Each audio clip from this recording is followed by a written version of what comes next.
This is the Johnny's Pizza House Friday Night Blitz, brought to you by Car Giant Auto Group. Welcome back, everyone. It's that time of the night, Wesley. The time of the night where we go to the time machine? It is! Yes! You hated it last year. I still do.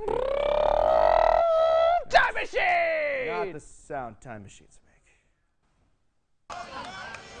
Bossier and North Caddo from last night. How'd we do that? Incredible.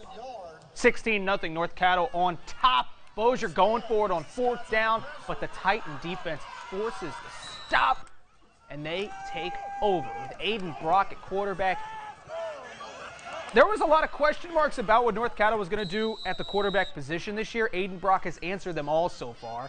Nice gain there, and that leads to this. An 11-yard touchdown for number 11, Trey Morris. John, a lot of different guys got involved for North Caddo. Morion Miller, 76-yard touchdown reception, 64-yard pick six. KJ Black gets a short touchdown himself. 5 different guys score, and North Caddo blanks the Bearcats. 46-0. Woo, they're 1-0.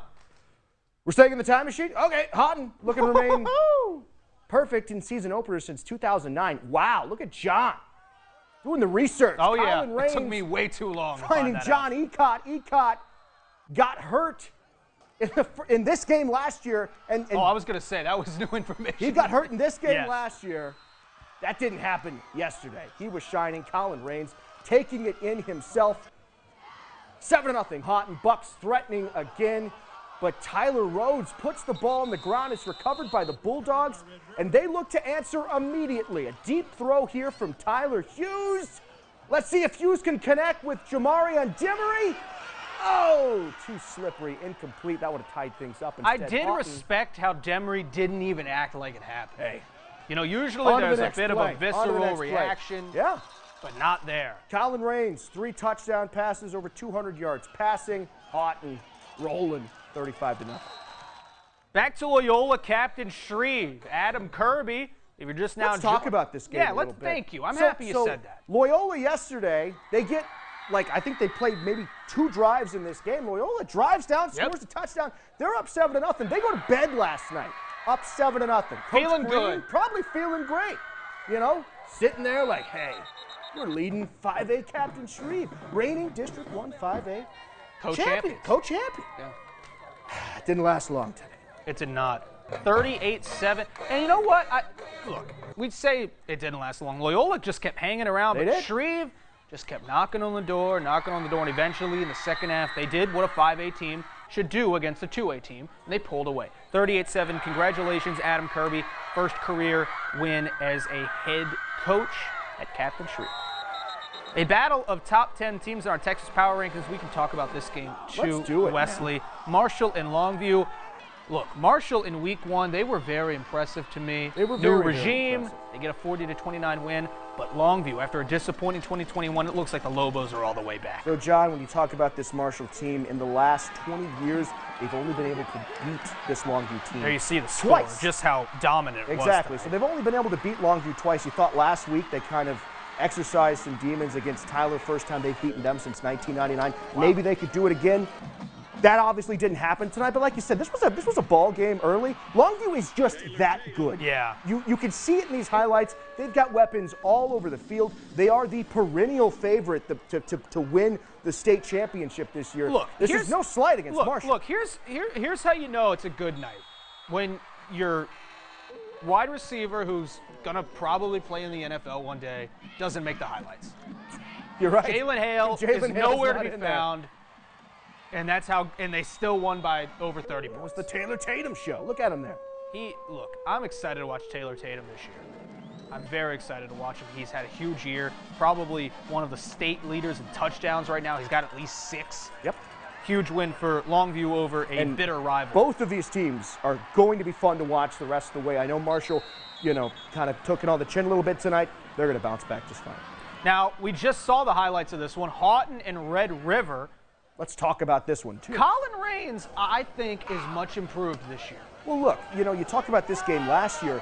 This goes down to the wire. 2A red, same field, same location, same everything, and Houghton just barely squeaks out a win. Now, if you remember, John, Colin Raines was our first Louisiana Player of the Week. He scored 7 total touchdowns in that game. And look, that dynamic aspect of his game, Coach talked about it all offseason. It's still there. You see it there, like you said, running through your living room. But like you said, I do think they're more complete this year. Well, look, and I'll say this, what I saw with Colin Rains last night, because I was at this game. Last year, everything, I'm rolling to the right and throwing on the run. Last night, he was sitting in the pocket, he was making reads, and he was delivering passes. I know it's Red River. They've got a lot of new pieces. I think they're going to be really good once they get into district play, just with the level of athletes they have. But I was impressed with Colin Rains because that's a team that you can say, look, we'll go out, we'll do what we did last year, we'll roll them out. Colin Rains made plays that he didn't make last year in that game, and so I was very impressed. Now this was, I don't know what happened. I don't know what happened. Northwood and Benton, we'll actually do these highlights because it's the first time we're seeing them in this show. 20-0.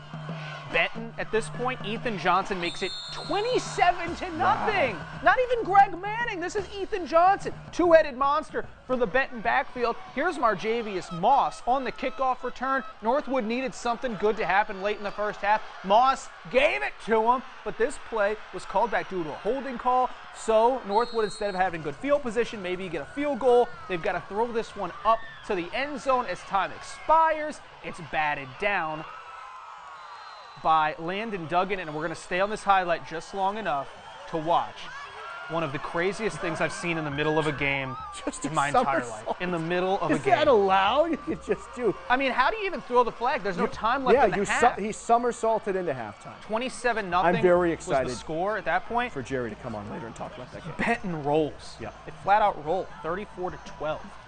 And we've already seen this one too, but we're going to talk about it a little bit now, this Bossier-North Caddo game. You know, John, this game last year was one of our games of the week, kind of going into it. Look, I know where you're going. I'm not going. I said Bossier would win last year. I'm not going. That wasn't where I. That's what I was not where I was going with that. What I was going to say is, we entered this game last year. Both of these teams, you know, looked really solid early, and North Caddo kind of took that one.